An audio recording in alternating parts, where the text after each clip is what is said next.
किती वर्षांपूर्वीपासूनचं जाणवतंय की एवढ्यात कॅन्सरचं खूपच प्रमाण वाढलंय आणि त्यातल्या त्यात कुठलं वाढतंय प्रमाण जास्त? म्हणजे 20 वर्षापासून तर 40 वर्षापासून 60 वर्षापर्यंत ब्रेस्ट कॅन्सरचं खूप प्रमाण वाढलेलं आहे. इतक्या कमी वयाच्या मुलीला पण होतोय? हो, म्हणजे माझ्यासारख्या एखाद्या प्रॅक्टिसमध्ये जर 5 पेशंट येत असतील तर देशात काय घडत असेल बघा.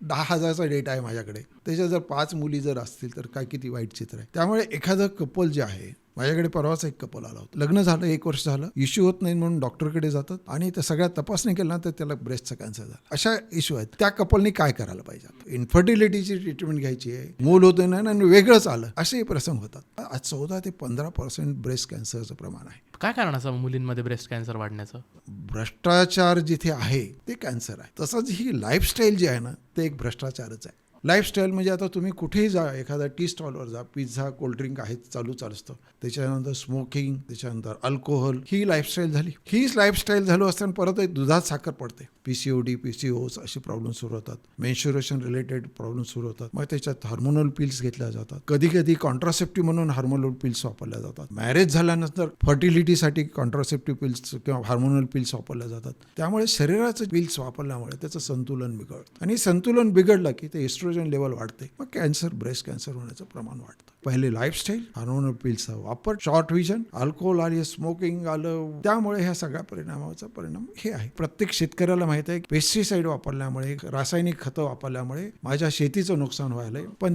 तेच आपण ह्युमनसाठी, बॉडीसाठी करतो. तेच अँटीबायोटिक खातो, तेच पेन किलर खातो, त्यावेळेस विचार करत नाही. गट जे आहे, इंटेस्टाईन जे आहे, डायजेस्टिव्ह सिस्टीम जे आहे, तेच मुळाचं कारण आहे सगळं. गट म्हणजे हार्ट आहे, गट म्हणजे ब्रेन आहे, गट म्हणजे सगळंच आहे. हे आता लोकांना आत्ता समजलं, पण आयुर्वेदाने 4,000 वर्षापूर्वी सांगून ठेवलेलं आहे.